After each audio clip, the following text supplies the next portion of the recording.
Christmas Eve, 2002. A pregnant woman vanishes without a trace while her husband claims he was fishing alone in San Francisco Bay. For months later, her decomposed body washes up on the exact same shoreline where he said he spent that fateful morning. Coincidence? The jury didn't think so. Welcome back to the channel. Today we're diving deep into the case that captivated America for years, the murder of Laci Peterson and her unborn son Connor. This isn't just a story about a missing person case that turned into a death penalty trial. It's about how a seemingly perfect marriage crumbled under the weight of lies, infidelity, and ultimately, murder. What you're about to hear involves shocking evidence, secret recordings, and a legal battle that would stretch over 2 decades. So settle in, because this case has more twists than you might expect. To understand this tragedy, we need to go back to where it all began, a chance encounter at a restaurant in Morro Bay, California. Laci Denise Rocha was born on May 4, 1975, in Modesto, California. Growing up on her family's dairy farm, she learned the value of hard work early on. After her parents divorced when she was just 2 years old, Laci split her time between her mother Sharon in Modesto and weekend visits to her father's farm. She was the type of person everyone remembered, a cheerleader in high school, studying ornamental horticulture at Cal Poly, with dreams of creating the perfect home. Scott Lee Peterson entered the world on October 24, 1972, in San Diego. Unlike Laci's humble farm upbringing, Scott grew up in a blended family where his father owned a packaging company and his mother ran a boutique in upscale La Jolla. Scott was gifted at golf, so talented that he played alongside future professional Phil Mickelson in high school. He even earned a partial golf scholarship to Arizona State University. But here's where Scott's story takes its first dark turn. According to testimony, Scott was kicked off the ASU golf team after taking an underage recruit out drinking. This forced him to transfer schools twice before finally landing at Cal Poly, where he met the woman who became both his wife and his victim. In 1994, while Scott worked at Pacific Cafe in Morro Bay, Laci would visit to see a friend who worked there. The attraction was immediate and mutual. Laci even told her mother she had met the man she would marry. After dating for 2 years, they tied the knot in 1997 at Sycamore Mineral Springs Resort. From the outside, they seemed like the perfect couple. They opened a sports bar called The Shack, moved to Laci's hometown of Modesto in 2000, and bought a beautiful 3-bedroom home for $177,000. Scott landed a job with a fertilizer company making $5,000 a month, while Laci worked as a substitute teacher. She devoted herself to being what she saw as the perfect housewife, cooking, entertaining, watching Martha Stewart religiously. By 2002, their dream seemed complete when Laci discovered she was pregnant. They were expecting a son they planned to name Connor, with a due date of February 10, 2003. But beneath this picture-perfect surface, cracks were already forming. What the family didn't know was that Scott had been unfaithful before. And in November 2002, just months before Laci's disappearance, Scott met someone who became central to this entire case. Her name was Amber Fry, a massage therapist from Fresno. Scott had been introduced to her by a friend, and what started as casual dating quickly became something more serious, at least from Amber's perspective. But here's the thing that makes your blood run cold. Scott told Amber he was single. Not separated, not getting divorced, single. And then, on December 9, 2002, just 2 weeks before Laci would disappear, Scott told Amber he was a widower, and that was his first Christmas without his wife. Think about that for a moment. Laci was very much alive on December 9th, healthy and 7 months pregnant with their first child. Yet Scott was already telling his mistress that his wife was dead. Was this a slip of the tongue, or was Scott already planning what would happen just 2 weeks later? December 23, 2002 started like any normal day. Laci and Scott visited Salon, where Laci's sister Amy worked. Amy cut Scott's hair, just like she did every month. Scott even offered to pick up a fruit basket Amy had ordered, mentioning he'd be playing golf the next day near the shop. That evening, Laci spoke with her mother Sharon around 8:30 p.m. It was the last conversation they ever had. According to Scott, he last saw his wife around 9:30 a.m. on December 24th, Christmas Eve. He claimed Laci was watching Martha Stewart's show about making meringue, planning to mop the floors, bake cookies, and take their golden retriever Mackenzie for a walk to the nearby park. Scott said he was heading out to go fishing at Berkeley Marina, about 90 miles away. But here's where the story gets strange. At 10:18 a.m., neighbor Karen Servas found Mackenzie wandering alone outside the Peterson home with a muddy leash. She returned the dog to their backyard, not thinking much of it at the time. Another neighbor, Mike Chiavetta, also saw Mackenzie around 10:45 a.m. while playing with his own dog. At 2:15 p.m., Scott left a voicemail for Laci. "Hey, beautiful. It's 2:15. I'm leaving Berkeley." When he returned home that afternoon, he found Laci's car in the driveway but the house empty. He claimed Mackenzie was in the backyard. Scott showered and washed his clothes before calling his mother-in-law Sharon to ask if Laci was with her. That's when Sharon learned Laci was missing. Both Scott and Laci's stepfather reported her disappearance to police just before 6 p.m. The response was immediate and massive. Over 900 family members, friends, and neighbors searched the area the next day. Missing person flyers were posted everywhere. A command center was set up at the Red Lion Hotel. The reward money grew from $25,000 to $250,000 and eventually to $500,000. But while the community rallied around Scott, detectives Alan Brocchini and John Bueller were developing serious concerns about the grieving husband. Detective Bueller later told ABC News, "I suspected Scott when I first met him. Didn't mean he did it, but I was a little bit thrown off by his calm, cool demeanor and his lack of questioning. He wasn't asking, 'Will you call me back? Can I have your cards? What are you guys doing now?' He just didn't seem like a man who was crushed or even greatly disturbed by his wife's disappearance and possible death." The Rocha family, however, defended Scott completely. They described him and Laci as the ideal couple. They had no idea what investigators were about to discover. As the search for Laci intensified, detectives were quietly building a case against Scott. They found her keys, wallet, sunglasses, and purse still in the house, suggesting she hadn't left voluntarily. More troubling was Scott's story about going fishing. Why would someone drive 90 miles to fish alone on Christmas Eve morning?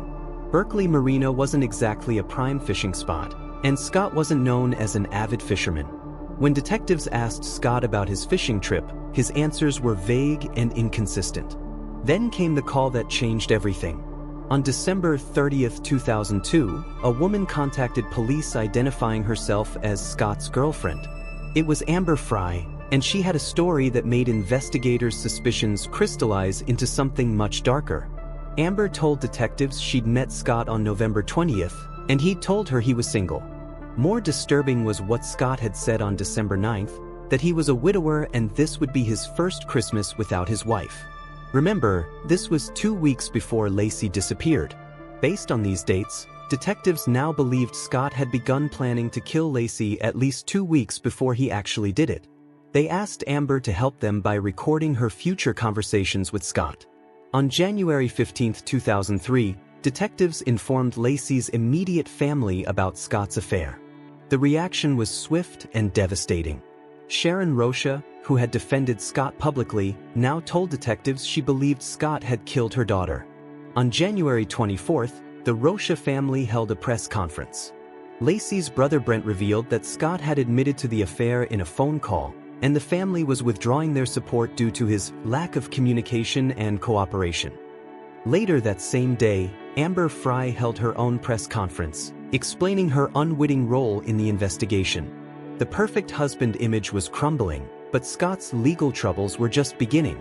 4 months, the search continued with no trace of Laci or baby Connor. Then, on April 13, 2003, 2 people walking their dog made a grim discovery on the tidal flats of San Francisco Bay's Richmond shoreline. They found the body of a male fetus. The next day, April 14th, a jogger spotted a human torso in the riprap along the same shoreline, about a mile from where the fetus was discovered. DNA tests confirmed what investigators already suspected. These were the remains of Laci and Connor Peterson. The location was chilling. The bodies had washed up near Point Isabel Regional Shoreline Park, not far from where Scott claimed he had been fishing on the day Laci disappeared. The autopsies, performed by forensic pathologist Dr. Laci Peterson, no relation to the family, revealed horrific details. Connor's body showed minor decomposition and had a length of nylon cord wrapped around it. More disturbing was the condition of Laci's remains. Her body was severely decomposed and bloated. She was missing her head, arms, most of her legs, and her internal organs. The autopsy revealed 2 cracked ribs and some cracked neck bones, though investigators couldn't determine if these injuries occurred before or after death. Dr. Peterson concluded that Connor had died in utero and was expelled from Laci's decomposing body when her abdominal cavity ruptured due to natural decomposition. The missing limbs and organs were consistent with a body that had been weighted down and submerged in seawater for several months. This forensic evidence became crucial to the prosecution's theory that Scott had strangled Laci, weighted her body with concrete anchors, and dumped her in San Francisco Bay. With the discovery of the bodies, the case officially became a homicide investigation with Scott as the prime suspect. The FBI joined the Modesto Police Department in searching the Peterson home, Scott's warehouse, and his newly purchased boat. Using mitochondrial DNA testing, investigators linked a hair wrapped around pliers in Scott's fishing boat to hair from Laci's hairbrush. They also found a homemade concrete anchor in the boat Scott had purchased just 2 weeks before reporting Laci missing. Scott told detectives he'd used a 90-pound bag of concrete to make the anchor and repair his driveway.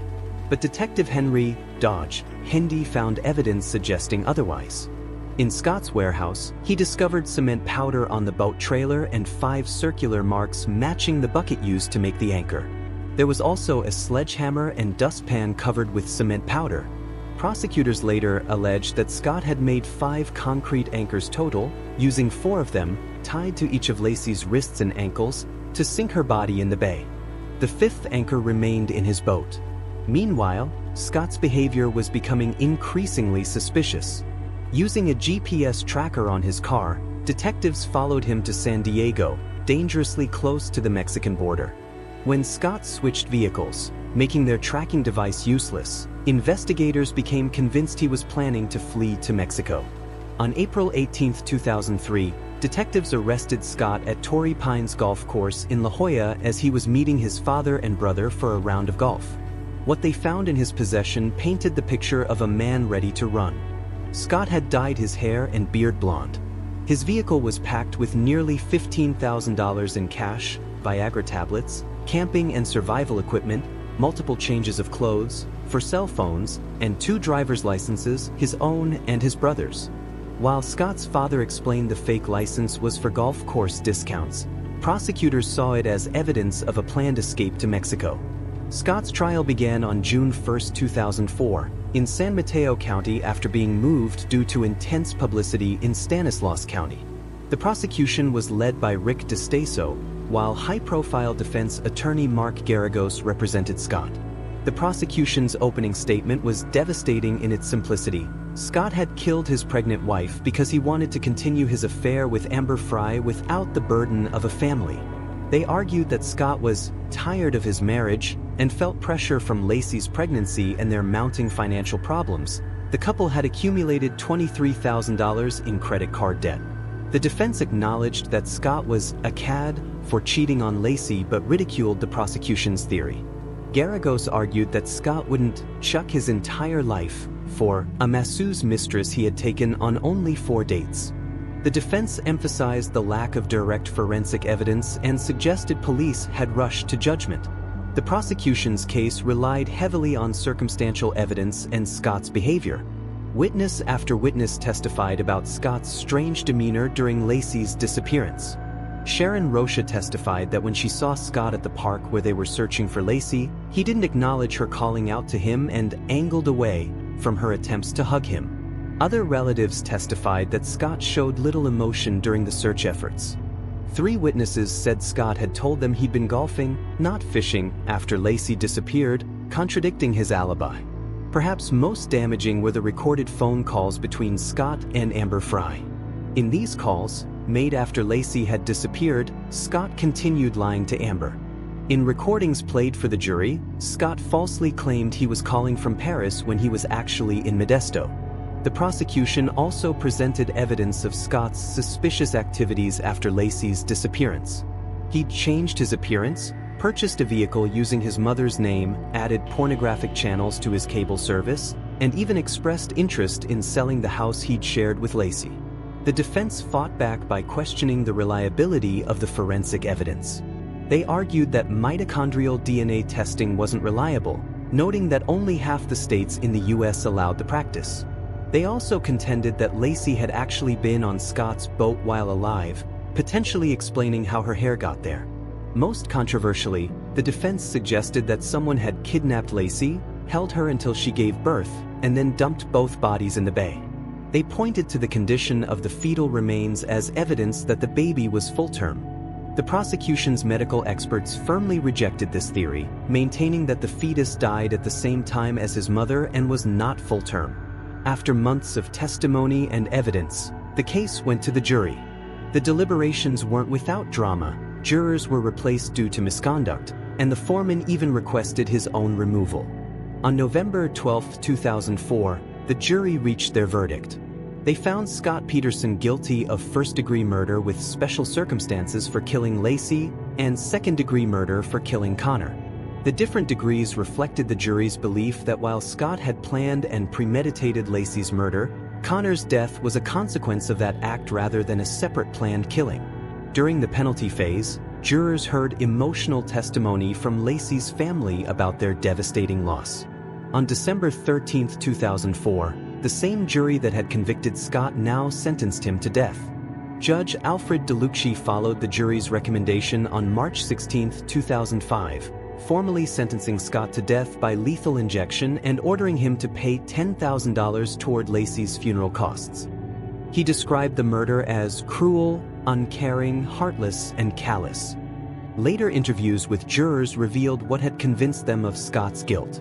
It wasn't any single piece of evidence, but rather what one juror described as hundreds of small puzzle pieces of circumstantial evidence, from the location where the bodies were found to Scott's countless lies and his disturbing lack of emotion throughout the investigation. Scott was transferred to San Quentin State Prison's death row in the early morning hours of March 17, 2005, reportedly too jazzed to sleep the night before.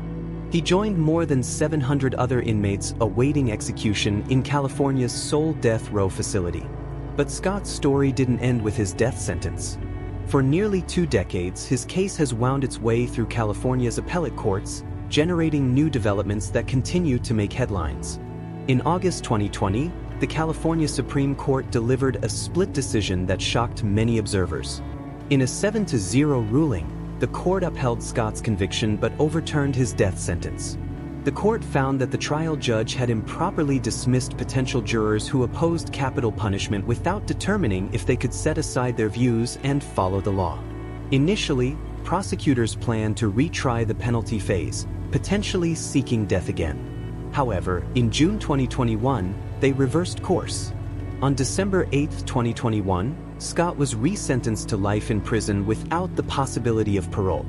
In October 2022, he was transferred from San Quentin's death row to Mule Creek State Prison to serve his life sentence. But perhaps the most significant recent development came in 2024. The Los Angeles Innocence Project, a nonprofit organization that works to exonerate wrongfully convicted individuals, announced they were taking on Scott's case. They claimed to have new evidence supporting his innocence. In March 2024, Scott attended a status hearing, his first court appearance in years. The Innocence Project requested DNA testing on various pieces of evidence, claiming this new testing could prove Scott's innocence. While prosecutors called the testing unnecessary, pointing out that DNA testing had already been done in 2013 and 2019, a judge granted limited testing on a single piece of duct tape found on Laci's pants during her autopsy. More significantly, in October 2024, a judge granted Scott's request for post-conviction discovery, allowing his defense team access to evidence they claim was withheld during his original trial. However, this legal victory was short-lived. In June 2025, an appeals court denied the Innocence Project's 140-page petition for habeas corpus, which claimed exculpatory evidence had been destroyed or suppressed that would have changed the jury's verdict. The Peterson case left an indelible mark on American culture and law. The deaths of Laci and Connor led directly to the passage of the Unborn Victims of Violence Act, also known as Laci and Connor's Law. President George W. Bush signed this federal legislation on April 1, 2004, with Sharon Rocha and her husband Ron Gransky in attendance at the White House ceremony. The law provides that anyone who causes death or injury to an unborn child during the commission of a crime against a pregnant woman will face a separate federal charge. It was landmark legislation that recognized unborn children as victims of violence. Laci and Connor were buried together at Burwood Cemetery on August 30, 2003. Their headstone deliberately omits the Peterson surname at the request of Laci's family, listing her under her maiden name of Rocha while Connor has no surname at all. The case also spawned numerous books, documentaries, and television specials. Laci's mother Sharon wrote, "For Laci, a mother's story of love, loss, and justice," which became a New York Times bestseller, with proceeds funding the Laci and Connor Search and Rescue Fund. Tragically, the case continued to claim victims long after the trial ended. Laci's stepfather Ron Gransky, who had been a pillar of strength for the family throughout the ordeal, died in his sleep in April 2018 at age 71. He was buried next to Laci and Connor. 8 months later, Laci's biological father Dennis Rocha also passed away at age 72. So where does this leave us today? Scott Peterson remains in prison, maintaining his innocence while serving life without parole. The Los Angeles Innocence Project continues to investigate his case, though their recent legal setbacks suggest the path to exoneration, if one exists, will be long and difficult. The case raises profound questions about circumstantial evidence, media coverage of high-profile trials, and the nature of justice itself. Was Scott Peterson a cold-blooded killer who murdered his pregnant wife for the freedom to pursue an affair? Or was he, as his current lawyers claim, the victim of a rush to judgment by investigators and prosecutors eager to solve a high-profile case? The jury that convicted him believed the first narrative, finding that hundreds of small pieces of circumstantial evidence painted an unmistakable picture of guilt. But in a justice system that demands proof beyond a reasonable doubt, some continue to question whether that standard was truly met. What's your take on this case? Do you believe the circumstantial evidence was strong enough to support a murder conviction? Or do you think there's reasonable doubt about Scott's guilt? And what about the LA Innocence Project's involvement? Does their reputation for overturning wrongful convictions give you pause about this case? Let me know your thoughts in the comments below. If you found this deep dive into the Peterson case informative, hit that like button and subscribe for more true crime content. And don't forget to ring the notification bell so you never miss an upload. Until next time, stay curious, stay safe, and remember, the truth has a way of surfacing even when it's been buried beneath lies for decades.